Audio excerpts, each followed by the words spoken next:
Hello everyone, good morning. কেমন আছেন আপনারা সবাই? আশা করি আপনারা সবাই ভালো আছেন ও সুস্থ আছেন। আমরাও কিন্তু এখন বেশ ভালো আছি।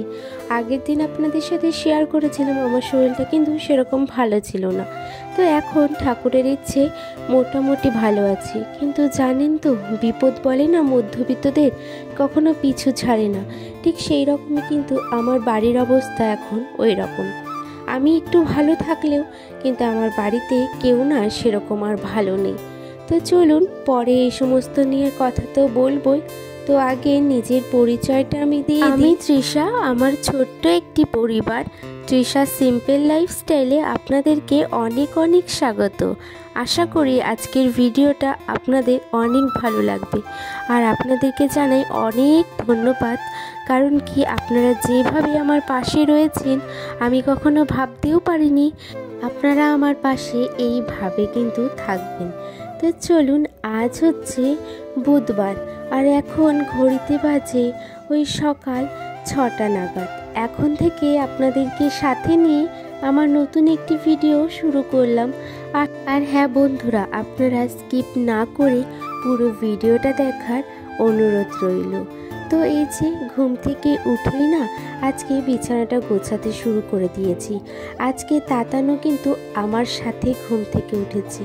আর এমনিতে তাতান ওই সকাল 4টের সময় ঘুম থেকে যদি ওঠে না, তারপরে এখন ঘুমাতে চায় না, যেহেতু এখন শীতের রাত, আর রাতটা যেহেতু একটু বড়, তো সেই জন্য।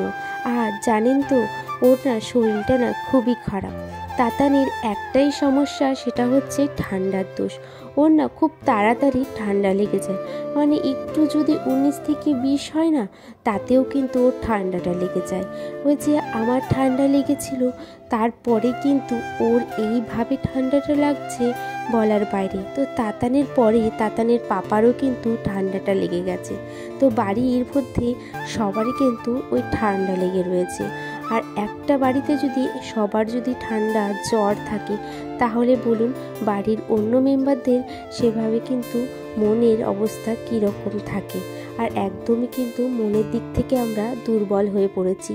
বিশেষ করে তাতানের শরীরটা এতটা খারাপ, তো সেই জন্য জানি না ভগবান কেন আমাদের সাথে এই জিনিসটা করে। যখন বিপদ আসে না, সব দিক থেকেই কিন্তু বিপদ আসে। এই যে দেখুন, যেরকম ঘরের মধ্যে সবারই শরীর খারাপ, তারপরেও আদার্সও অনেক প্রবলেম চলছে আমাদের। তো সেই জন্য জানি না ভগবান এগুলো কবে ঠিক করবে।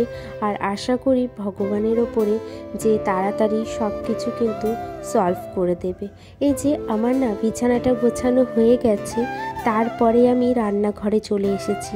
রান্নাঘরে ওই কালকের বাসনগুলো কিন্তু মাজা হয়নি, তো সেই জন্য কালকের বাসনগুলো আগে মেজে নিচ্ছি। অনেকটা তো বেলাই হয়ে যাচ্ছে, আর তারপরে সকালেরও খাওয়ার দাওয়ার করতে হবে, তো সেই জন্য এদিকে আমার বাসন মাজা কিন্তু হয়ে গেছে। তারপরে বাসনগুলো কিন্তু আমি ধুয়ে রেখে দিচ্ছি। আর জানেন তো আজকে কি হয়েছে, বেসিংয়ে না জলটা খুব আটকাচ্ছে, হয়তো পাইপে কিছু আটকে রয়েছে, তো সেই জন্য। তো বাবাকে বললাম আমি বাসনটা মেজে দিচ্ছি, তারপরে বেসিংটা কিন্তু ঠিক করে দাও, যেহেতু বেসিংয়ে জলটা কিন্তু আটকাচ্ছে। আমার বাসন ধোয়াও কিন্তু হয়ে গেছে, তারপরে স্নান করে ঘরে চলে এসেছি। তো ঘরে আসার পরে বাবা বলছে আমার জন্য চা করো, আমি যেহেতু কাজে যাব। তো এই যে এদিকে 2 কাপ চা করে নিলাম। 1 কাপ দেবো বাবাকে, আর 1 কাপ দেবো কিন্তু ঠাকুমাকে। সকালবেলা দিক করে না আমাদের বাড়িতে লাল চাটা হয়, কিন্তু আমার বাবা না লাল চা খেতে একদমই পছন্দ করে না, তো সেই জন্য বাবার জন্য দুধ চাই করি। কিন্তু আজকে বাবা বললো কি থাক, লাল চাই কিন্তু আমাকে করে দাও। এই যে এদিকে কিন্তু আমি দুপুরে রান্নার আয়োজন করছি। তো দুপুরে আজকে লাউর ডাল করব, আর লাউ ঘন্ট, আর সয়াবিন আলুর তরকারি করব। আজকে না কোনো মাছের আইটেম রাখিনি, আজকে নিরামিষের আইটেমই রেখেছি। আর এদিকে কিন্তু দেখুন, আমি ওই ডালের জন্য কিন্তু লাউটাকে গোট গোট করে কেটে নিচ্ছি। আর অন্য সাইডে কিন্তু আমার না ভাতও হচ্ছে, যেহেতু সকালবেলা ভাত খাবে সবাই, তো সেই জন্য ভাতের সাথে আমি আজকে আলু সেদ্ধ করব। বেশি কিছু না রাখিনি, যেহেতু 2 রকমের রান্না, তো সেই জন্য। তো এদিকে আমার কিন্তু লাউয়ের কাটা হয়ে গেছে, এরপরে আমি লাউর ঘন্টের জন্য কিন্তু লাউ কেটে নিচ্ছি। আর এই যে দেখুন তারপরে সকালের ভাত কিন্তু বাবাকে বেড়ে দিলাম। এই যে সকালে আলু সেদ্ধ ভাত আর ঘি দিয়ে কিন্তু। আর আজকে জানেন তো ঘিটাও না শর্ট পড়ে গেছিলো, তো সেই জন্য। আর এদিকে দেখুন আমার কাটাকাটি সমস্ত কিছু হয়ে গেছে। তারপরে আমি সমস্ত সবজিগুলো কিন্তু ধুয়ে নিচ্ছি। আর এদিকে তাতানের খিচুড়ি করে দিচ্ছি। তাতানকে জানেন তো অন্নপ্রাশনের পরে দুবার করে খিচুড়ি দিচ্ছি। সকালে 10টার দিকে একবার খিচুড়িটা দিই, তারপরে আবার ওই 12:30 থেকে 1টার মধ্যে। এদিকে দেখুন তাতানের খিচুড়িটা কিন্তু আমার হয়ে গেছে। আর ওই সাইডে আমি না ডাল সেদ্ধও হয়ে গেছিলো, আর লাউটা দিয়ে আরেকবার কিন্তু আমি প্রেসারে সিদ্ধ করে নিয়েছি। আর এদিকে দেখুন ডালে কিন্তু আমি ফোড়নটা দিয়ে দিলাম। আজকে তেজপাতা জিরা ফোড়ন দিয়েছি ডালে, যেহেতু মুসুরির ডাল তো সেই জন্য। আর আজকে নিরামিষ করব, পেঁয়াজও তো দেবো না। তো তারপরে দেখুন এদিকে আমি এক সাইডেও করব সয়াবিন আলুর তরকারি, আরেক সাইডে করব কিন্তু লাউ ঘন্ট। এই যে সয়াবিনটা তো গরম জলে ভিজিয়ে রেখেছিলাম, সেটাকে ভালোভাবে কিন্তু চিপে নিয়েছি। সয়াবিন থেকে কিন্তু জলটা একেবারে ঝরিয়ে নিয়েছি। তারপরে হলুদ, নুন আর একটু লঙ্কা গুঁড়ি দিয়ে না আমি সয়াবিনটাকে ভালোভাবে মাখিয়ে নিয়েছি। আর তারপরে তেলের উপরে কিন্তু ভেজে নিচ্ছি। একটুখানি বেশি ভেজে নেব, তো সেই জন্য। বেশি ভাজলে কি হয় বলুন তো, সয়াবিনের থেকে না যে একটা কাঁচা কাঁচা স্মেল আসে না, সেটা কিন্তু আর আসে না। আরেকটা সাইডে কিন্তু আমি শুধু সর্ষে ফোড়ন দিয়ে লাউটা বসিয়ে দিয়েছি লাউ ঘন্টের জন্য। এদিকে আমার কিন্তু সয়াবিনটাও ভাজা হয়ে গেছে, আরেক দিকটা কিন্তু লাউটা আমার হচ্ছে। লাউটাকে সিদ্ধ করার জন্য কিন্তু আমি ঢেকে রেখেছি। আর একটু এই যে তেল দিয়ে কিন্তু জিরে, দারচিনি, এলাচ, তেজপাতা দিয়ে কিন্তু আমি ফোড়ন দিয়ে দিয়েছি সয়াবিনের জন্য।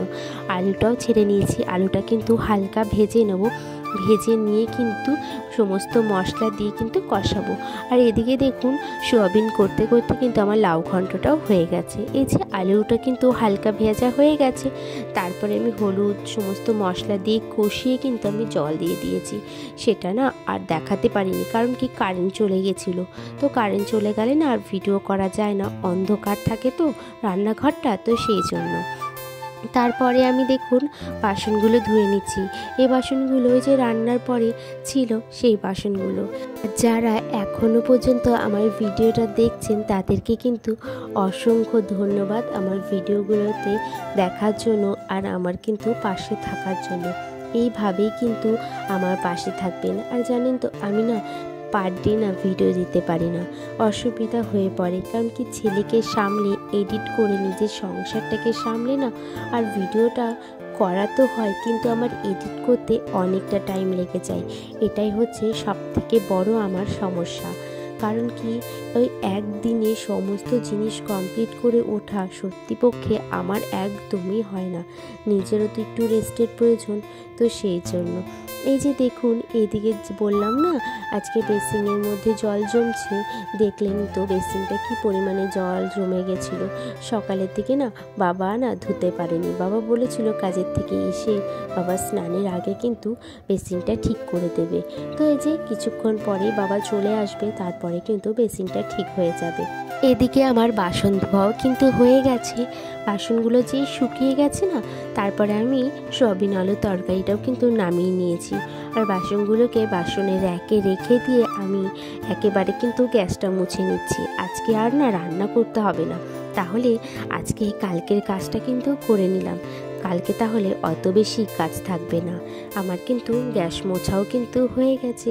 আর গ্যাসটাকে কিন্তু জল দিয়েই ভালোভাবে ধুয়ে নিচ্ছি। তাহলে কি হবে বলুন তো, ওই যে সাবানের একটা দাগ পড়ে থাকে না, সেটা কিন্তু একদমই থাকে না। আজকে থেকে আমি তোমাদের সবার কমেন্টগুলো কিন্তু পড়বো প্রত্যেকটা ভিডিওতে। তো টুম্পা মাঝিদি বলে একজন দিদি কমেন্ট করেছে যে আমার ভিডিওগুলো দিদিদের খুব ভালো লাগে। থ্যাংক ইউ দিদি ভাই। আর দিদিরাও শনিবার আর বৃহস্পতিবার নিরামিষ খায়। হ্যাঁ, আমরাও কিন্তু শনিবার বৃহস্পতিবার নিরামিষ খাই। কিন্তু দিদি বলেছে যে যেহেতু দিদিদের একটা রুম, তো সেই জন্য প্রত্যেক দিন কিন্তু ওই সব কিছু ধুয়ে মুছে পরিষ্কার করে রান্নাবান্না করতে পারে না বা কাজ করতে পারে না। তো কিছু না দিদি, তুমি মন থেকে করলে সেটাই হবে। তো রিনা ব্লগ বলে একজন দিদিভাই কমেন্ট করেছে যে আমি তোমার ভিডিওগুলো প্রত্যেক দিন দেখি আর ভিডিওগুলো কিন্তু বেশ ভালো লাগে। থ্যাংক ইউ দিদিভাই। রূপা সাহাদি বলেছে তোমার ভিডিওগুলো আমি প্রত্যেক দিন দেখি, এইভাবেই এগিয়ে যাও, পাশে আছি। থ্যাংক ইউ দিদি, আমিও তোমার পাশে রয়েছি। আর প্রীতি সমাপ্তার বলে একজন দিদিভাই লিখেছে, তোমার ভিডিওগুলো কিন্তু বেশ ভালো লাগে। তো থ্যাংক ইউ দিদি ভাই, তোমাদের ভিডিওগুলো আমি কিন্তু মাঝে মাঝেই দেখি। তো দেখুন, তো আপনাদের সাথে গল্প করতে করতে আমার কিন্তু অনেকটা কাজ এগিয়ে গেছে। রান্নাবান্না করে একেবারে রান্নাঘর মুছে আমি কিন্তু ঘরে চলে এসেছি। ঘরে এসে ঘরেরই কিছু জামা প্যান্ট ছিল সেগুলো গুছিয়ে নিচ্ছি।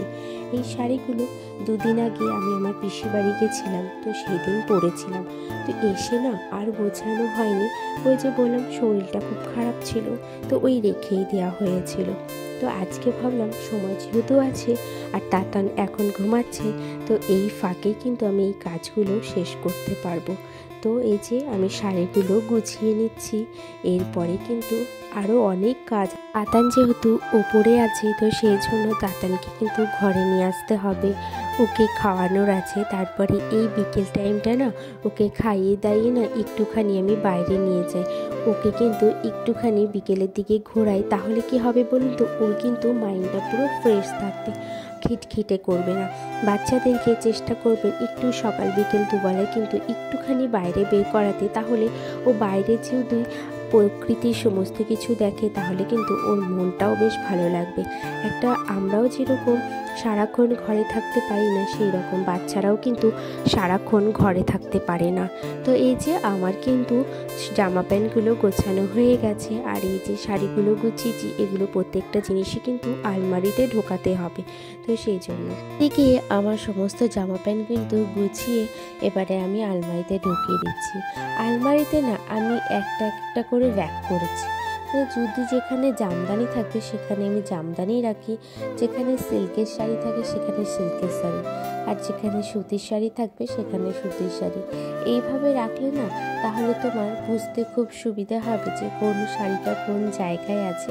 আমি কিন্তু ওইভাবেই রাখি, তাহলে আমার না নিতে খুব সুবিধা হয়।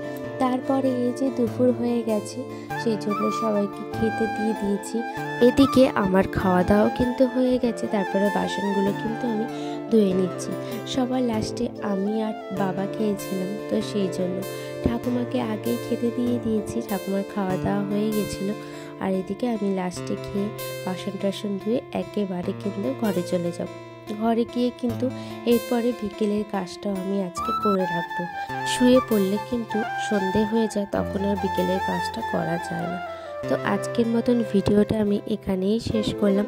যদি আমার ভিডিওগুলো ভালো লেগে থাকে তাহলে আমার সাথে থেকো ও পাশে থেকো। দেখা হচ্ছে আপনাদের সাথে নতুন একটি ভিডিওতে।